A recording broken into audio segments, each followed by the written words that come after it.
commémoration de la chute du mur de Berlin en Allemagne, l'événement remonte à 25 ans. Nous reviendrons dans cette édition sur ce moment historique.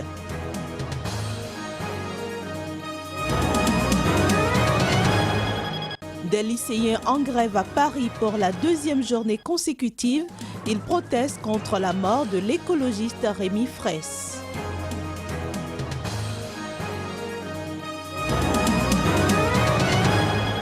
La CEDEAO à l'assaut du virus Ebola.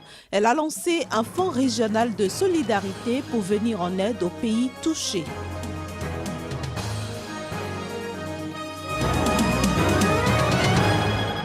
Ravi de vous retrouver sur SICA. Madame, Monsieur, bonjour et bienvenue dans ce journal. 25 ans déjà donc que tombait le célèbre mur de Berlin réunissant les deux Allemagnes. Cette chute a marqué par ailleurs l'effondrement des régimes populaires de l'Europe de l'Est. Retour sur ce moment historique dans ce reportage. 9 novembre 1989, le destin de l'Allemagne bascule. Depuis plusieurs mois, des manifestations pacifiques enflamment l'Est et font vaciller le régime. Les citoyens de la RDA communiste demandent plus de liberté, notamment celle de voyager librement à l'étranger. Une liberté qui leur est finalement accordée un jeudi soir d'automne. Les médias relaient l'information et les Allemands de l'Est se regroupent au point de passage. C'est Harald Jäger, à l'époque garde-frontière, qui donne le premier l'ordre d'ouvrir les barrières sous la pression de la foule.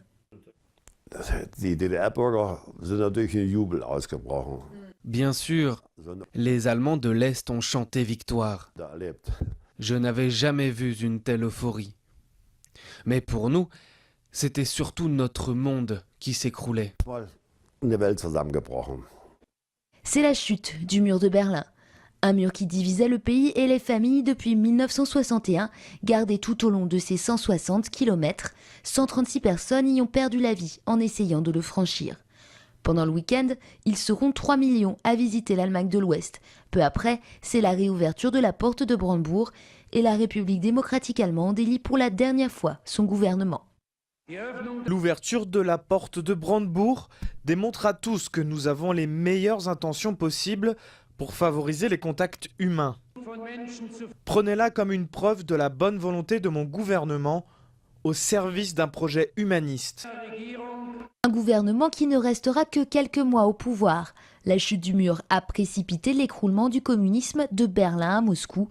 Helmut Kohl, chancelier de l'Ouest, mène le processus de la réunification des deux Allemagnes tambour battant, une rapidité qui surprend le monde entier. Nous étions surpris par la rapidité de l'éclatement. Mais cela montre simplement qu'un État ou une société qui n'est pas basée sur nos principes de l'Ouest n'a pas le soutien de la population, ne peut pas s'attendre à être un État puissant.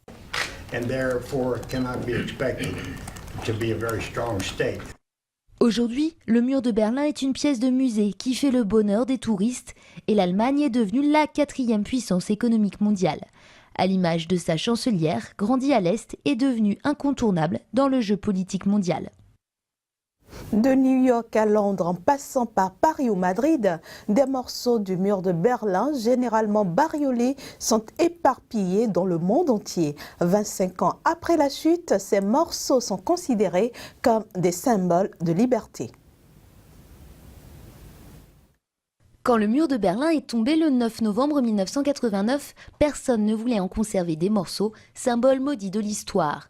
Mais depuis quelques années, ces reliques sont devenues des pièces de collection et des pans entiers sont partis aux 4 coins du monde, comme ce morceau du mur aux Nations Unies à New York ou celui-là au Musée impérial de la guerre à Londres ou encore à la Défense à Paris où il est quasiment laissé à l'abandon. Non, c'est un symbole important qu'il faudrait à mon avis mettre plus en avant. À Washington, au Museum, l'histoire est tout autre. Ce musée consacré au journalisme et à l'information s'est procuré un pan du mur de presque 4 mètres de long et même une tour d'observation, à l'époque située sur le checkpoint Charlie. Cela nous donne une vraie leçon, ça enjolive vraiment notre exposition au Museum. Mais les particuliers peuvent aussi s'approprier un morceau du mur. À Teltow, près de Berlin, Elmar Prost en a rassemblé des centaines de segments que les intéressés peuvent peindre selon leurs envies. Ils peuvent aussi, mais ce n'est pas obligatoire, acheter leurs morceaux pour 500 €. Je crois que les gens ont tous des souvenirs liés à la chute du mur de Berlin. Tout le monde a sa petite histoire et nous avons d'ailleurs tous vieilli de 25 ans. Il y a des familles qui ont appris à se connaître, mais il y a aussi des gens pour qui le monde s'est écroulé. C'est très divers et ça peut s'exprimer sur le mur. Un projet artistique qu'il a développé avec Thierry Noir, qui habite à Berlin depuis 1982. L'artiste français est l'un des premiers à avoir peint sur le mur de la honte avant sa chute pour le rendre moins violent. Pour lui, peindre encore sur le mur aujourd'hui, c'est rappeler une victoire historique sur la division du monde. C'est vraiment le paradoxe du mur. Avant, on peignait le mur pour le faire tomber, et maintenant, on peint le mur pour le garder comme un hommage à la liberté retrouvée en Europe.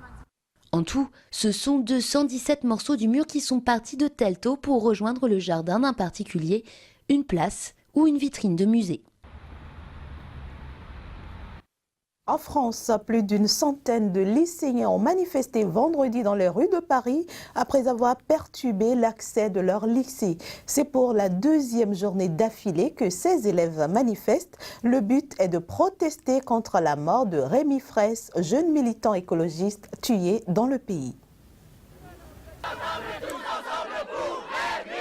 Rémi abattu, lycéen dans la rue. Scandale et manifestants rassemblés à la place de la Nation au sud-est de Paris qui ont marché en fin de matinée vers la place de la Bastille pour rallier un autre rassemblement organisé à l'initiative du syndicat lycéen FIDL. Outre Rémi Fraisse, un nouveau mot d'ordre s'est grévé au mouvement, la défense des lycéens sans papier. Plusieurs élèves ont notamment évoqué le cas d'un jeune Mauritanien prénommé Hierro, un mineur placé en centre de rétention et menacé d'expulsion selon le réseau Éducation sans frontières.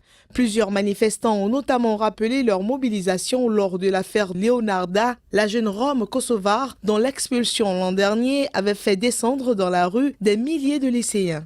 Le mot d'ordre de la manifestation aujourd'hui, c'est contre les violences d'État, contre les violences policières et en hommage à Rémi Fraisse, ainsi qu'à toutes les personnes qui subissent tous les jours des violences policières. La devise, ça reste quand même protéger et servir. Où est-ce qu'elle est la protection quand on peut se permettre d'utiliser des armes contre des manifestations qui ne sont pas armées? Où est-ce qu'elle est la protection là-dedans? Tous ont le sentiment d'avoir perdu quelqu'un en qui ils se reconnaissent. Mais ce qu'on leur raconte, en fait, c'est que c'est eux les violents, c'est que c'est eux les casseurs et que ça serait eux qui seraient en train d'agresser la police.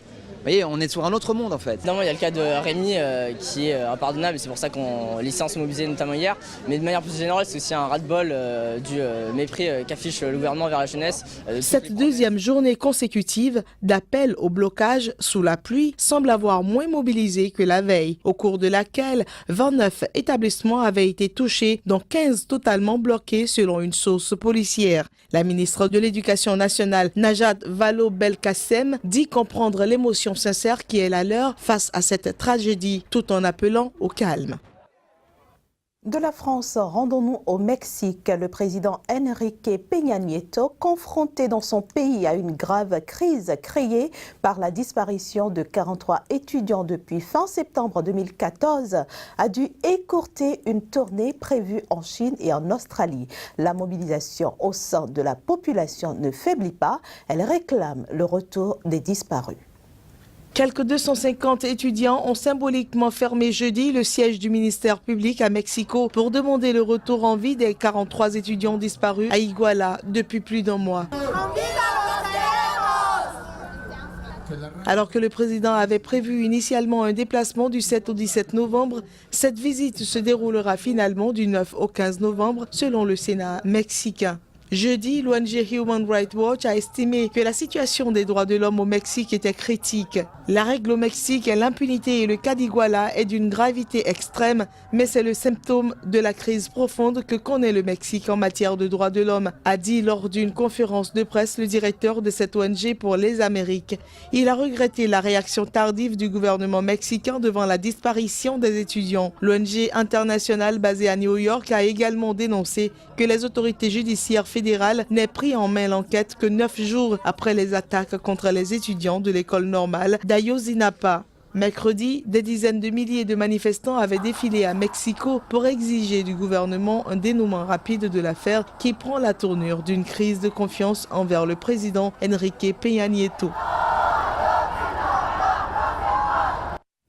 Ajoutons que 3 personnes arrêtées dans cette affaire ont avoué avoir tué les 43 étudiants enlevés au Mexique. Ces derniers leur auraient été livrés par des policiers liés au groupe criminel des Guerreros Unidos entre les villes d'Iguala et de Cocula dans l'état de Guerrero. Puis, ils ont été transportés cette nuit-là dans des véhicules vers une décharge proche de Cocula où une quinzaine d'entre eux sont arrivés déjà morts par asphyxie. Ceux qui étaient encore vivants auraient été tués sur place et les corps brûlés. Une version à laquelle les parents des disparus refusent de croire. Nous passons à un autre élément, cette fois-ci sur le continent africain. La communauté économique des États de l'Afrique de l'Ouest estime que les pays ouest-africains affectés par l'épidémie d'Ebola, avec leurs milliers d'orphelins et leurs économies effondrées, avaient besoin d'un soutien plus durable que la seule aide médicale d'urgence. C'était à l'occasion du sommet des chefs d'État de la CEDEAO qui s'est achevé vendredi à Accra, au Ghana. Les chefs d'État de la CEDEAO s'impliquent dans la lutte contre le virus Ebola. Réunis à Accra au Ghana pour un sommet extraordinaire, ces chefs d'État ont plaidé pour que le plan d'aide aux pays touchés ne se limite plus seulement aux soins médicaux. Aussi ont-ils décidé de la création d'un fonds régional de solidarité devant servir à aider les pays touchés. Nous invitons tous les citoyens, tous les partenaires de la CEDEAO à contribuer à ce fonds pour nous permettre de mener les actions décisives en direction de nos États membres. Vous savez que notre ambition est de déployer dans les États membres les plus durement affectés des volontaires et du personnel médical, de la logistique. Mais tout cela nécessite des moyens. C'est pour ça que le fonds régional a été mis en place et nous sommes heureux qu'au cours de ce sommet, nous ayons eu d'aussi importantes annonces de contribution. Au-delà des pays membres de la CEDEAO, les institutions internationales sont aussi appelées à contribuer au Fonds régional de solidarité. Je demande à tous les pays de la CEDEAO et les partenaires internationaux à faire davantage pour résoudre les problèmes de stigmatisation, l'isolement et l'abandon des pays touchés.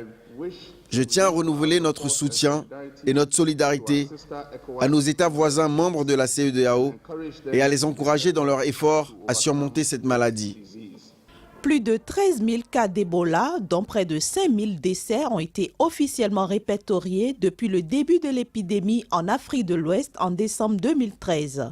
Sur les 8 pays touchés, la quasi-totalité des cas est concentrée au Libéria, en Guinée et en Sierra Leone, 3 pays membres de la CEDEAO.